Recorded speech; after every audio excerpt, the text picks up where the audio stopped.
Welcome to the Cat and Cloud Coffee Podcast. My name is Jared Truby on the co-mic with me. It's freaking Chris Co-mic, Baca, dude. dude. I'm over here just We're co-parenting on these mics. co-micing. Dude. Feedback, co-Mitch, unleash the fury. Today, Feedback. I They definitely say. have seen this card before. That's a classic intro from yours truly. Would you read this for us? I just got denied. No stairway, denied. All right, here we go, since Weiser wouldn't read it. Hey, thanks for making the card, though. Appreciate that. Thanks I for can't believe helping you're us wearing a set up. Santa Cruz hoodie. It doesn't feel very on brand for you. It's tough to be on brand. We have talked a lot about consistency, standards, and maintaining your culture. Update. But no one is perfect, and that level of alignment doesn't come overnight. An Mm. organization's ability to grow and improve is only as good as its ability to communicate and adapt, and feedback is a hard but necessary part of growth. 3 questions. How do you give feedback up, down, and across your team? What topics are off limits when it comes to giving feedback? Are there any? Any tips for having hard conversations? Well, let's just jump right into it. Hey there, boss. Yes, sir. Just start right off with just some sweet bangers into the episode. We're not going to give us any icing for this cake. We're going straight to the meat and taters.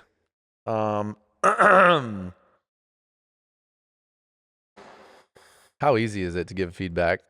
The answer? Not very. It's not very easy. No. I mean, giving feedback is like having any kind of,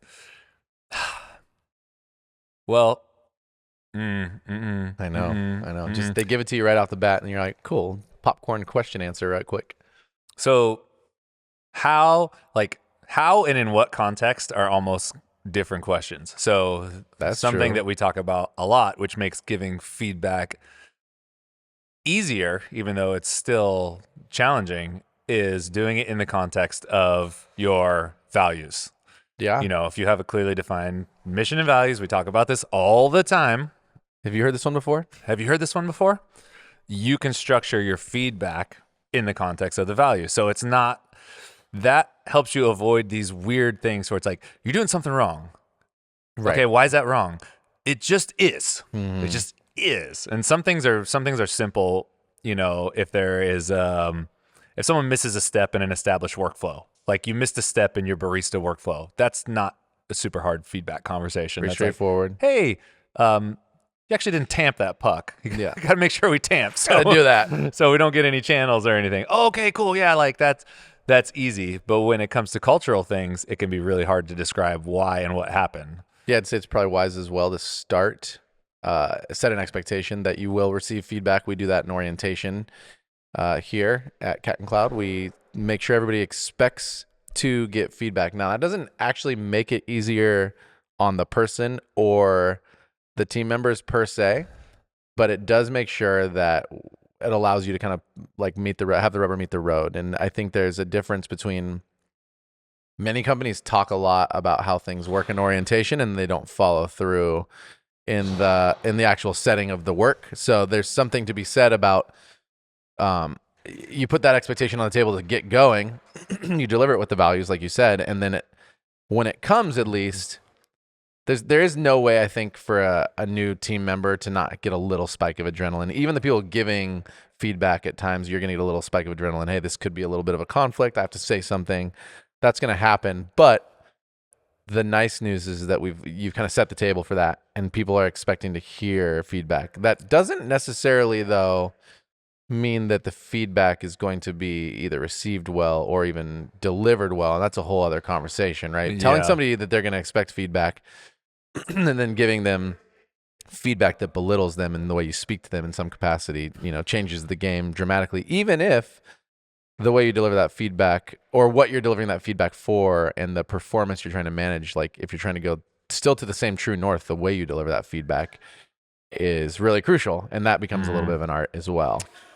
Yeah, I think the setting them up in orientation is just so helpful. And It you're is. right, it doesn't necessarily make it any easier, but at least it's expected. Right. Because what we say is basically some version of there's this little push-pull that happens in orientation, which is kind of fun. Because on one end, one of the things that I like to mention is like, hey, we know you're not here for this, but here's the real truth. this is not the easiest job you've ever had. Like, Yeah. if you came here and wanted to just coast, this isn't the place for you. And we don't think you're those people, or you wouldn't be here anyway. Right. But there's a whole lot of jobs you could have that are way more easy than this one. Mm-hmm. And then that sets the stage for the feedback play, which is like, you're going to have and get a ton of feedback here, more than you've probably had at any other job ever. So just be ready for it. And it's not all negative. Some of it's constructive, and some of it is fixing problems. But there's, feedback doesn't have to be a negative thing. I think positive or constructive feedback is something that's ignored in a really, really big way. It's a really powerful tool. I think that and so I think that's maybe some of the art too, is finding ways to motivate people to do better, and balancing that with the positive feedback, so that there's a clear difference between being overly positive and that toxic positivity, which, if you don't coach to that, and you don't teach and even learn in general ourselves how to deliver feedback and recognize there's a difference between trying to gas everyone up by just saying, yeah, it's all awesome all the time. Yeah. And that difference between that and giving the good feedback while knowing that you need to give positive reinforcement for growth. I'd say that's maybe the art, and one of the biggest challenges of all of this is the human propensity to lean towards negativity or the what's wrong and fix it. Like I think it's just, I'm reading one of the weird many books I'm reading is like Coach Wooden. He's super John old Wooden. School. Yeah, and he's got that UCLA, right? Yeah. Have you read his book? It's just like a but bunch of little I've read a parable bunch things. of Like his articles. quotes. He's like a G, yeah. Yeah, he's totally a G, and he's really super old school, and you can tell like majorly fundamentalist, but also a really wise dude. And he's like, he has these little sections in there which just like, because the book is really small chapters of stuff. You don't necessarily have to read it front to back, but they'll be like life's puzzles that are hard to figure out or something like that. And it's like, why is it that we know we need to focus on the positives and growth, but all we focus on is the negative? Yeah, I think it's challenging because it's something that we do. So that's something that we need to recognize in feedback, is looking for the real applicable positive growth moments, even when they're small, and you're not rewarding them, but you're physically saying, I see you, and you're moving in the right direction, and encouraging positivity on the other side of what might feel like a critical feedback conversation, reinforcing maybe your relationship, or reinforcing that you're not giving the feedback to bring someone down by any means. You are holding them accountable, right? But it's being on the same team. And I think so when you're talking, I'm reminded that, you can't just be like, you're crushing it. It's like on both ends of the spectrum, specificity matters. If you're going to either praise someone or give them feedback, you need to be able to describe exactly what's going wrong and exactly how they can fix it, or at least invite them to contribute how they can fix it. But you don't want this vague, like, you're doing a great job, or things aren't really I mean, we've all I'm getting all hyped up because I think everyone's had a performance review where, let's say you have some sort of scale, whatever, arbitrary scale. Let's say it's 0 out of 10, right? Or 1 through 5. And they're like, okay, cool. Yeah, Chris, I gave you a 3, and you're doing pretty good, but there's just a few things, we could work on. And if you keep putting in the work, you'll get better. Okay, well, this is barista competitions, actually. This completely reminds me of barista competitions, to where you have this feedback. Yeah, there's no good feedback. You got this 0 to 6 scale, and espresso. What is a 6 in espresso world is this big, huge mystery. No one can really clearly define it, even though there's a standard on the score sheet. So one of the most common questions that I would ask every time I did a routine, I would go to the judges. Let's say I got 4, 4.5, whatever. What I want to know is, okay, this was 4. How do I bring it from a 4 to a 6? And no one could answer that question in any helpful way. I wonder if they can now. I hope so. Sure do too. Because if you don't, I really hope so. And you're listening, you should figure it out. That's not too different from what most people get in the workplace, or at least. No, I agree. Where it's like, okay, I'm at a 3. How do I get to a 5? Right. We just don't give that number. Just try harder. Yeah. And sometimes Oh, I got a lot of things going on in my brain right now.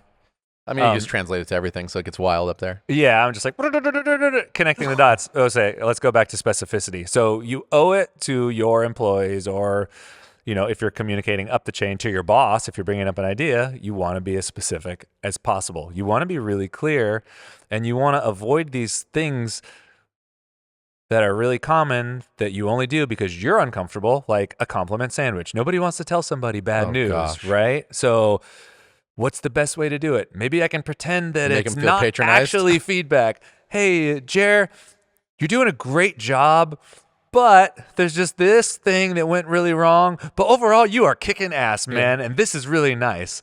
Jared's like, am I doing good or am I not doing good? So this just Or doesn't feel authentic at all. I don't I really don't. I don't even understand feel like what's we're having a happening. conversation. Are you telling me we're good? Or are you telling me I need to improve? I don't know.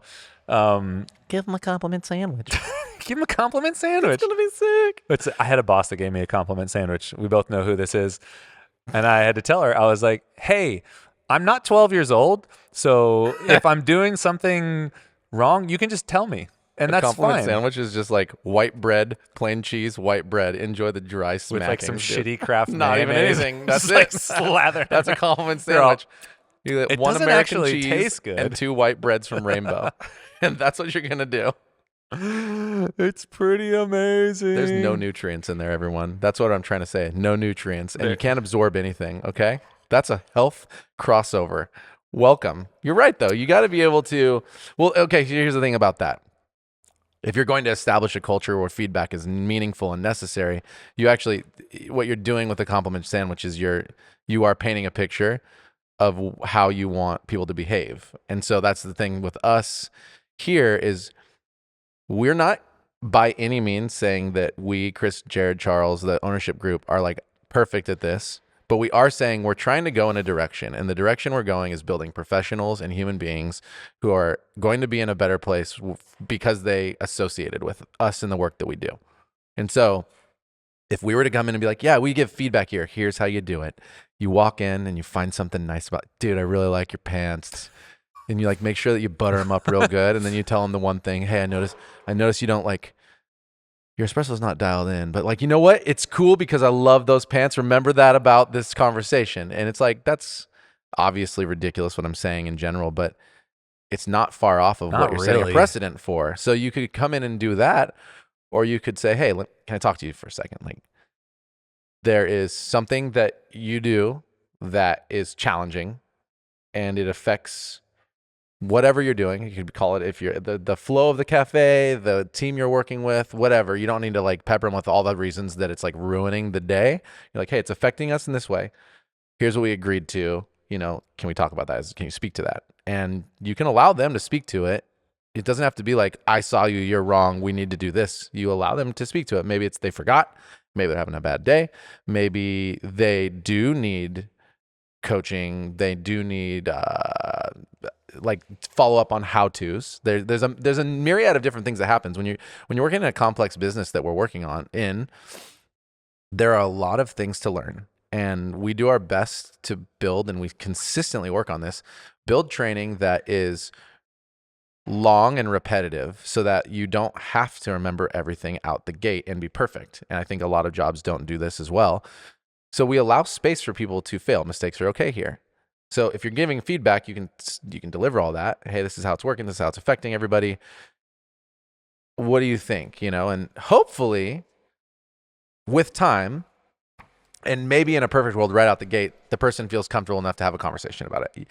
They can either own it, which is one of our values, and display that, like, oh yeah, man, that's my bad. Honestly, I was being lazy. They don't even have to say that necessarily, but like if they know they're being lazy, like, you know what, that's my bad. Thanks for holding me accountable. I got it. They could be like, you know what, I am actually unclear as to what the recipe is, and then the person can be like, oh cool, here's the recipe sheet. Here's where we follow up. Let's touch base, and you have a teaching moment. Then it's a great opportunity for training again. Oh, and by the way, like what are the components of the answer, and why is it named the answer? Do you remember that? And those things all consistently rebuild to our overall mission, which is to inspire a connection by creating a memorable experience. And that's where you as a leader or a team member can utilize feedback to still push to a better place in general. And again, the person may respond positively. If they don't respond positively, and it's not an easy conversation. That doesn't mean you get to back off. You just get to say, hey, great. Well, I see you. Here is the standard. Here's what we're setting out to do, and here's how it affects people when you don't do it. So can we agree? Can I see this change? And I'd like to see it change by, and give them a time frame. For me, I think that's really key too, depending on what it is. Some things need to get changed immediately, forever. And some things are like, hey, we need to build a habit. And if it needs to be a habit, then you can kind of set a timeline there, and as a leader, follow up and make change happen. So I know I spoke a lot to feedback, but I'm also speaking a little bit, I understand, to performance management. They're not different though. They're It's the just same. like the word feedback, I think, that's it. They're the same thing. Feedback is this loaded word where you say feedback and people immediately think negative. You're right. And people shy away from it because they think awkward. They think breaking up with my high school girlfriend. They think all these things. Oh my gosh, I don't know. And feedback and performance management are indeed the same, where it's you have a goal, you have an aim, you have a standard, and when things don't work to achieve that goal, when things get out of spec and don't live within the standard, you have to make sure that you reinforce the standard. And it's not about getting that person in trouble. It's about better serving the people who you hope to serve. Yeah. So if someone's doing something, let's take 7 steps of service. If someone is blowing it on the 7 steps of service, having a conversation with them about, hey, here's, like, what are the 7 steps of service? Can you run me through them real quick? Yeah. Like, okay, cool. You're missing this one part right here. And this is super important because, giving the why is super helpful. That helps it feel like you're not just coming down on them. And it's not about getting that person in trouble or writing someone up. It's about, hey, if we do this super, super well, the people coming in the door feel taken care of. Right. Like everything in service of the guest. And then, like, if we're pointed at amazing guest service, then the employee also benefits from that too, because now they have a deeper understanding of, okay, here's how we can connect with people better. Here's how we can serve people better. So everyone's kind of growing in tandem. Yeah. So it's not like a drop the hammer on you kind of thing. That's not what it is. So there really is no difference between feedback and performance management. Yeah. I think people in cultures that don't give and receive regular feedback, because it's such a loaded word, people shy away from it. So these little simple things that would be relatively easy feedback, because it's just like anything else. You build the muscle. If you've never given feedback before, it's going to be awkward. Right. You're gonna feel weird. And by the way, just because you feel weird when you're delivering feedback doesn't mean that you're doing it wrong. Yeah. It can totally feel weird and land just because, like you said this already, but just because the person receiving it doesn't respond positively, that also doesn't mean you're doing it wrong. It also doesn't mean that they're not going to be receptive. They maybe they might need processing never, time. yeah, exactly. Like, just like you've never given feedback, maybe they've never actually received serious feedback in the workplace. So they're just like, whoa, I'm thinking about that. Yeah. I don't know what's how, like, hang on. And they might need space to just remember, like, to even feel like, to allow the nerves to settle and be like, oh, yeah, cool. I actually am, like, emotionally and mentally safe from hearing that. I'm like, nothing bad's going to happen to me. Right. I'm Like, not in trouble. Yeah, I'm not actually in trouble. And even if I am kind of in trouble, I'm not like in trouble, like in a way where it's going to like ruin me. I'm going to be okay. Everything's fine. For most things, I'm not getting fired. It's not 0 to 100. And that, I think, we're not in a culture where it feels okay for that in general. Yeah. So if you don't have that kind of a culture and you're squeamish about those things, then little thing happens. It feels more painful to talk about it. I'm just gonna let it go. Yeah. Okay. Another little thing happens. Yeah. I don't know. And then over time, you've let 10 or 15 things go. And since we've established that feedback and performance management are really the same, now you have a person on your team who is just way off the standard because you haven't stepped in, because you haven't felt comfortable enough saying, hey, maybe like this. Great. Awesome. Thank you. Right. Then that first feedback, you don't want it to be like a hammer to the head. Oh, guess what? You're doing 38 things wrong and you got to fix all this right now or you're fucked. And it's like, that's not fair. No, that's not fair at all. Stress level's high for everyone. Right. And your stress level is going to be super high too. Yeah. Because now, oh gosh, you've avoided this thing forever. and now you got to really drop the hammer. It just doesn't feel good. So getting the Mm, small reps in, it's like lifting the light weights, you know, it's like doing the body weight stuff. Like, cool, I'm just building the yeah. muscle, making it happen. Then, because it's not just, there's the performance management side of it, but every time you give feedback, you're building a relationship. Right. You know, you're building trust. There's communication involved. You're building rapport with this person. And yes, you can build rapport and give constructive feedback or negative feedback. And if you've gotten and received a bunch of feedback from this boss and you know that they're in the right zone, it's like, yeah, I trust Jared. Yeah, Jared's the kind of guy who tells me when I'm doing something wrong. And Yeah. I actually appreciate that. Maybe the first time he said something, I was caught What off the guard, fuck? but Yeah. now he's touching base on a regular basis. Yeah. I feel actually very seen in my work.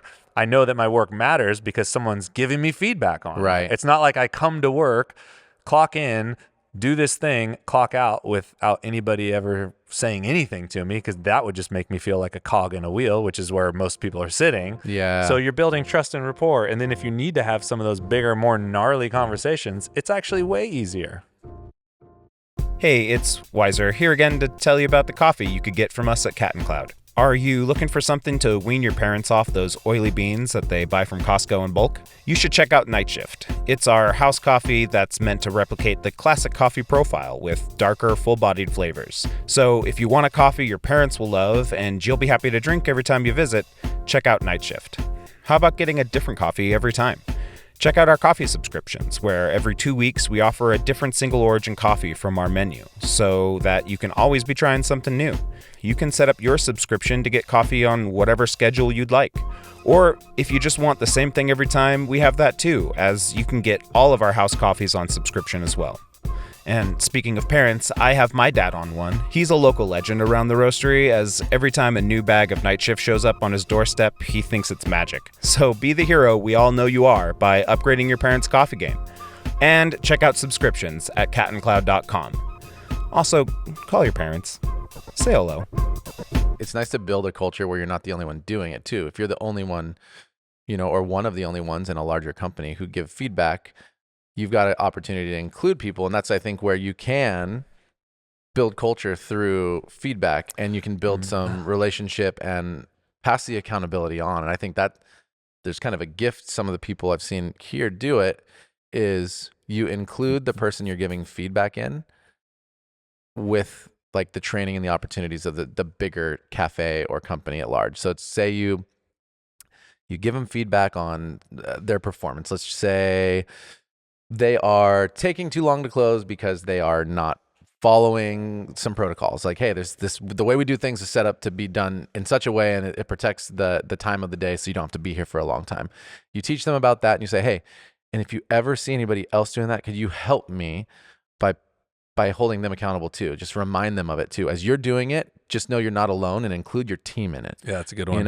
I had a great, and it was all, and again, this was positive feedback. There's this person who works in the Swiss Street Cafe named Emilio, and they have a really amazing attitude. And we were talking about, they were interviewing for a position that they didn't get right now. And in that conversation, they were talking about noticing one of our opportunities as a company is to share and remind people that the impact that we're having is huge. One of the opportunities that we have, right, is to remind people that, hey, when we're really, really busy and it feels like we're maybe swamped behind the counter, that the reason we're so busy is because we do meaningful work and people want to come here. And it was it was like a really amazing and powerful perspective. And I'm like, yes, that's it. And he's seeing that. And I'm like, hey, as you're going through your days, if you ever can find yourself a moment when we're busy, and he had kind of self-adjusted in this way. He's like, it'd be cool if I could help people see that. And I'm like, well, you can, because you're thinking about it. So now's your chance. You don't have to do it all the time, but just find a time where you're slammed back there and you say, hey guys, pull them over. You don't have to even take more than 5 seconds. Be like, check it out. We are doing something that matters so much that we are slammed right now. And the work that each of us are doing from each of our positions is really impacting all these people, and we should feel good about it. And to me, when you have somebody using the right kind of voice in your company, we all know that anybody can be a leader from any direction and place, but that is such a leadership opportunity for them to express through the team, and that's culture building. Then everybody else hears that, and they hear it from somebody that is a peer. And there is a lot of beauty in peer-to-peer morale building. You know, I mean, you sort of expect it at times, especially when you're younger in the workplace, to hear feedback, to hear performance management from the leaders, because that's what their job is. Here at Cat and Cloud, I think it is different, and I think it feels a lot better than most places to get it. But at the same time, when you're building that culture so that everybody or the majority of the people are leaning into what we do in a special way, that's really what paints the picture and allows for any company, no matter where you are, to become successful on any higher level. It allows for space for potential, really, in that way. And if you don't have that, it still can work. Obviously, there's a bunch of cafes and businesses that are fine. You are all fine. They're fine. And maybe more than fine. Maybe they make a lot of money. Maybe they provide for a certain level of people, but there's a feeling associated with this kind of work that I'm talking about that people genuinely smile and they feel warm, and they wake up ready and willing to go to a place of work where it's like, my day matters. And that's kind of been, part of the background of our mission consistently from the beginning is I want my day to day to matter, because I don't want to wake up and go to hollow work and be hollow at home and feel like I just wasted hours of my time. I just went on a rant, but it's true. Like, you can take that feedback conversation and turn it into culture building as well. Because with no feedback, then your work for sure feels hollow, because then you're back to what I was describing earlier, which is you come to work, no one says anything to you. How can you tell if you're making a difference or not? How do you know if all the hard work matters? Like, you have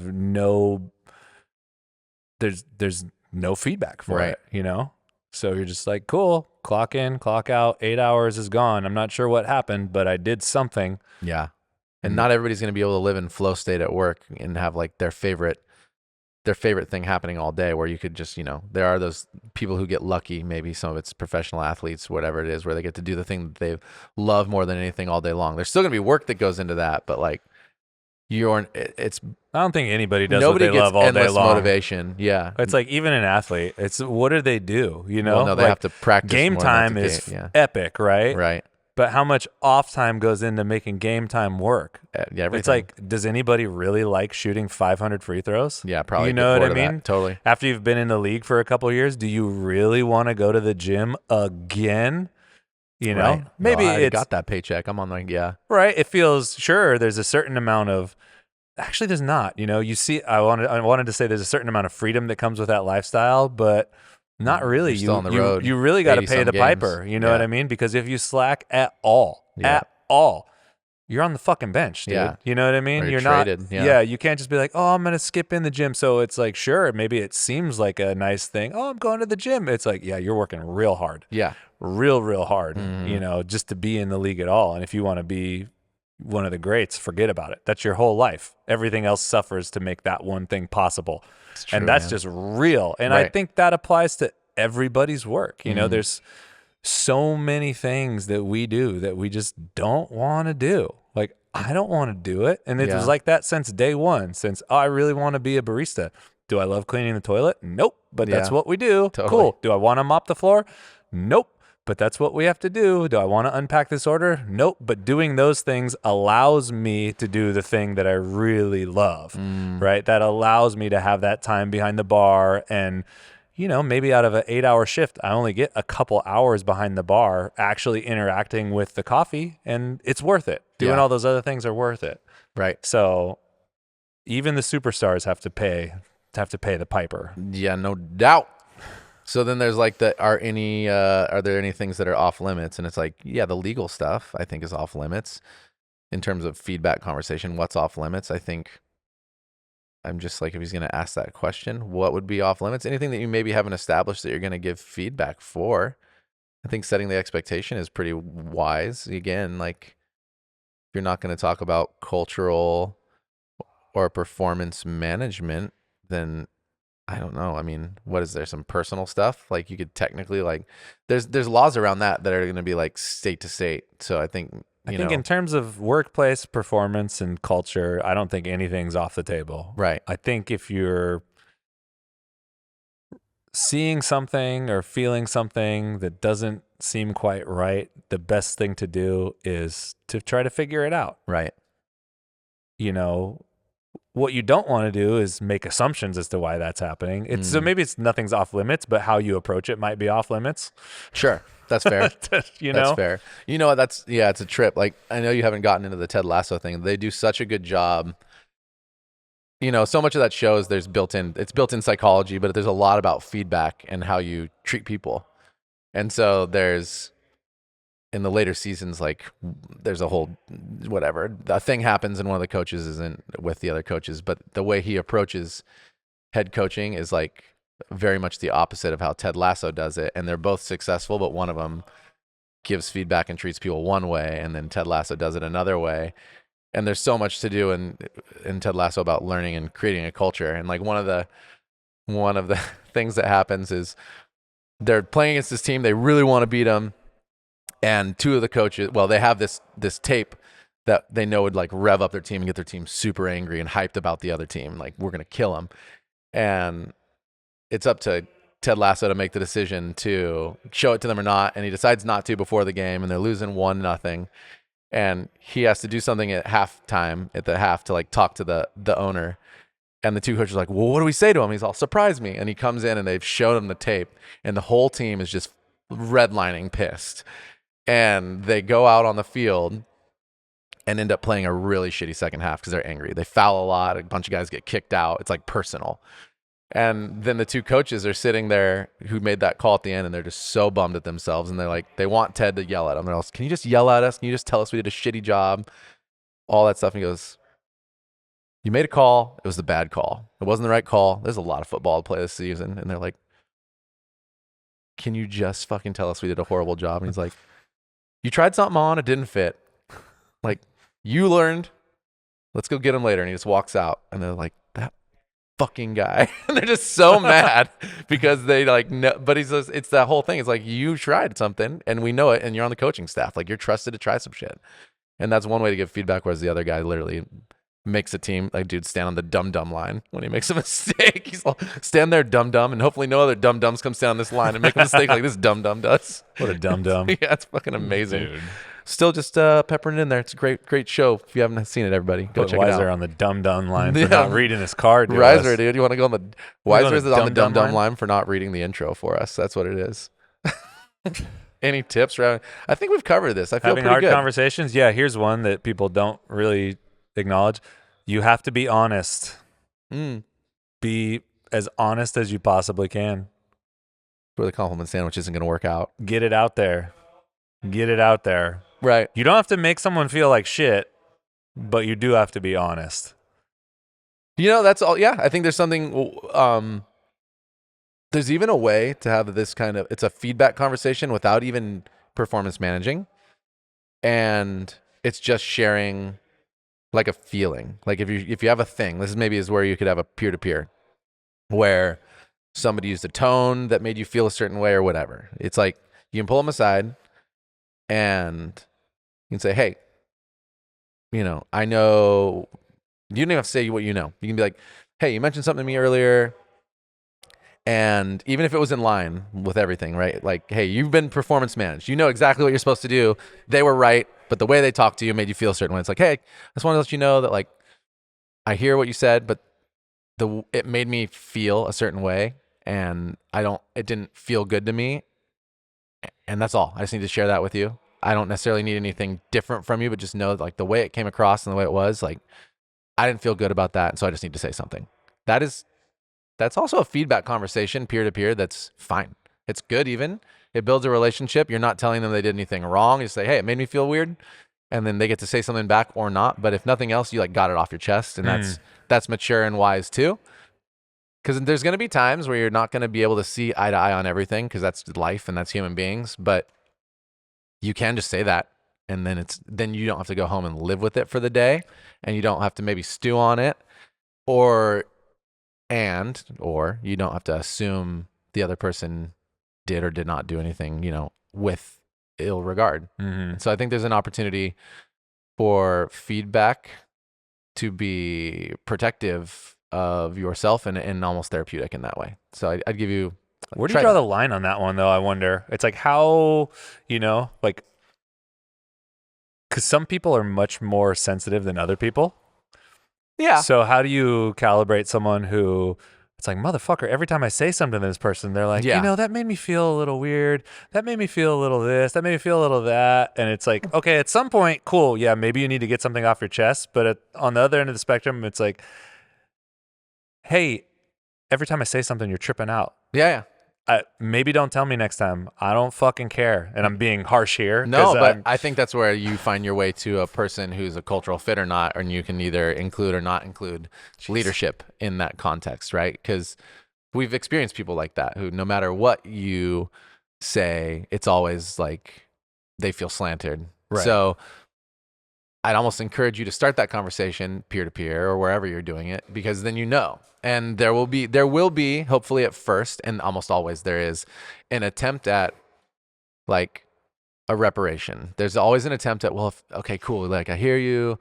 I thought about it. Like, could you say it like this or that? And then you get the chance, somebody gets the chance to like communicate differently, or things go away. And if they don't go away, and if it is always consistently like, man, every time we talk, it's a big problem, then either you can include leadership and we'll find our way, or you find out that the person just isn't going to be a fit. And that's where we're back to the beginning, which is if you set an expectation for feedback, for accountability, for people, I mean, we have values, that revolve around things like teamwork and ownership. If they're not doing any things, they're not pursuing better in their career here, then you've got values-based, information, I guess would be the word, facts that are like, hey, this isn't necessarily the best place for you because you're not willing to work with us and each other to improve the experience. And you're going to find that out one way or the other. But maybe they are. Like, maybe they are. They're just, let's say you're working. Let's say we're working together. Yeah. And you're a great worker. Sure. You do everything you need to do. But for some reason, you have a little bit of a sensitive streak. Sure. And we're working bar together, and I'm like, hey, I need 3 gallons of milk from the back. And you're like, hey, man, the way you said that, Right. it just made me feel a little weird. I'm like, cool, I didn't mean anything by it. Yeah. We're good. And then the next day, I'm like, Same I need thing. 2 ice setups. And you're like, hey, the way it just didn't, And Right. so it's like you're doing everything you're supposed to be doing. Right.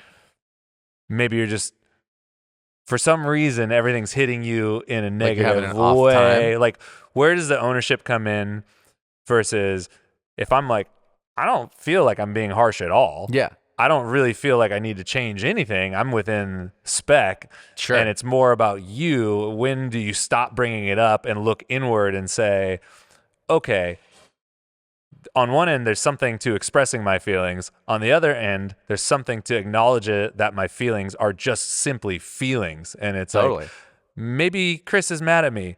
Actually, no, that's just a thought that Right. is like not true at all. Yeah. I'm making a big assumption, right? And boom, that spits out the other side. I think that's where your leadership team needs to be able to help, right? Right. You get to mediate. I wouldn't even necessarily call it a huge mediation. I mean, assuming that it's that conversation that you're having right now, it could be as simple as, hey, this is something that you need to address internally. Like, they're not saying anything wrong to you, and it's an expectation here. Yeah. And there is probably an opportunity for some empathy from leadership. Hey, is everything going on? Is everything okay, in general? And you may or may not get something out of that. You can't expect somebody to share what's going on in their personal lives. But if their personal life is affecting real work, and this is the conversation, the one you're kind of laying on the table here, what it is, hey, if somebody asks you to get milk, like, it's not personal anymore, and I understand that you're having a hard time with that, but we need to move past that, and that becomes, then it is performance management. Then we're in into some performance capacity, management. cultural performance Yeah. management. And there can be a suggestion, hey, it sounds like something's going on that you're not able to hear this stuff really well, and you're going to need to like maybe look into some stuff in your external life, to like some tools and some things, because we can't be everything for everyone. We can't be therapists as owners and leaders. We can try our best, and we should. There's no possible way for us to be everything for everyone. And so you do have to encourage people to go seek their own help. I mean, I know I've gotten it. I know you've gotten help and work on tools from professionals like therapists and psychiatrists and things like that. So there's wisdom in that too. And some of that is going to be in everybody's life in some capacity somewhere. Yeah. So no, I hear you. The line is, I guess it's where you build in the support. And if feedback is part of that support, then all of that we just talked about becomes less gray and it becomes less frustrating. And there's answers at least as to what happens next. Right. If you don't have answers to what's next, then it actually becomes dramatic. And I've been in many companies where it's just dramatic. And it's like, so-and-so didn't like so-and-so. And so-and-so used the term fire. And I think they like mean that they're talking about chicks. And it's like it gets all and it's like, dang, dude, everybody's like, let's just figure this out and talk to each other and not just turn into the gossip train. Yeah. No, what you said sounds good. And that's, that seems about right on, because that's basically what we do. I just have to bring it up because I feel there's a really big tension in the culture between being able to express yourself and actually just understanding when you need to take ownership of what you need to do. And there's a lot of examples with that in work. Like one of the examples that we give in orientation is around naming and claiming when you're having a bad day, because I don't think there's anything wrong with that. So let's say you're having a terrible day and you come to work and you say, go to your coordinator, go to your team leader, Jared, I'm here for work. I just want to let you know I'm having a fucking terrible day. This happened, that happened, this happened. I'm just grumpy as shit, and I just wanted to put it out there. And then Jared can say, cool, yeah, thanks for sharing. That's awesome. That's fine. Once you step on the floor and push the buttons to clock in, all of that has to go away, because now you have a promise to the guest, you have a promise to yourself as a professional, and you have a promise to the organization to upkeep and all your teammates. So it's like, at that point, once you've decided to enter into the work sphere, you'll have to handle those problems for yourself and not let them bleed into your work. Yeah. And both of those things are okay. It's not okay to say, hey, I'm having a crappy day, so I'm just going to fucking call it in. I'm just going to be behind the counter and be grumpy as shit because that's what I deserve, because I'm just really expressing my feelings. Right. And that's how the feedback thing can go. If there's no resolution or path to resolution. Absolutely. It's just, I just feel like you don't like me. Yeah. I just feel like you're being really harsh. And it's like, well, I'm not. Right. And that seems to be a pervasive thing. That's like, yeah, we can express ourselves at work and we can also show up and be a professional at the same time. Right. Both those things can coexist, and that's kind of cool. Yeah. Take that to the bank. What time is it? Time for party time. Just hit the button. Let's go again. Hey everyone, that's the podcast for the week. Thanks so much for listening.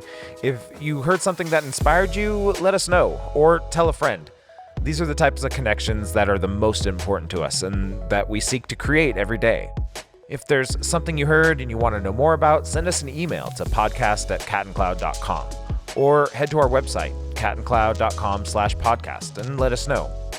While you're on our site, check out everything we have to offer. Dive deep into one of our single origin coffees or pick up a little treat for yourself. We have something for everyone, so check it out. Also, find us in the usual places, YouTube, Instagram. We're always there sharing amazing things. All right, that's it. Thanks everyone for being awesome. We'll be back next week.